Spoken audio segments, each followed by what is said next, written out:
Ezekiel chapter 17. And the word of the Lord came unto me, saying, Son of man, put forth a riddle, and speak a parable unto the house of Israel, and say, Thus saith the Lord God, A great eagle with great wings, long winged, full of feathers, which had divers colors, came unto Lebanon, and took the highest branch of the cedar. He cropped off the top of his young twigs, and carried it into a land of traffic. He set it in a city of merchants. He took also of the seed of the land, and planted it in a fruitful field. He placed by it great waters, and set it as a willow tree. And it grew, and became a spreading vine of low stature, whose branches turned toward him, and the roots thereof were under him. So it became a vine, and brought forth branches, and shot forth sprigs. There was also another great eagle with great wings and many feathers, and behold, this vine did bend her roots toward him, and shot forth her branches toward him, that he might water it by the furrows of her plantation. It was planted in a good soil by great waters, that it might bring forth branches, and that it might bear fruit, that it might be a goodly vine. Say thou, Thus saith the Lord God, Shall it prosper?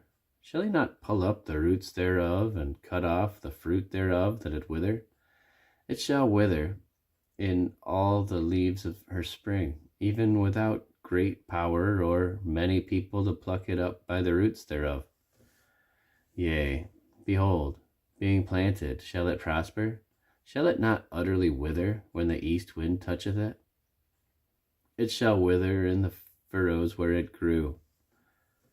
Moreover, the word of the Lord came unto me, saying, Say now to the rebellious house, Know ye not what these things mean? Tell them, Behold, the king of Babylon is come to Jerusalem, and hath taken the king thereof, and the princes thereof, and led them with him to Babylon, and hath taken of the king's seed, and made a covenant with him, and hath taken an oath of him. He hath also taken the mighty of the land, that the kingdom might be base, that it might not lift itself up, but that by keeping of his covenant it might stand. But he rebelled against him, in sending his ambassadors into Egypt, that they might give him horses and much people. Shall he prosper? Shall he escape that doeth such things? Or shall he break the covenant and be delivered? As I live, saith the Lord God, surely in this place where the king dwelleth that made him king, whose oath he despised, and whose covenant he brake, even with him in the midst of Babylon, he shall die.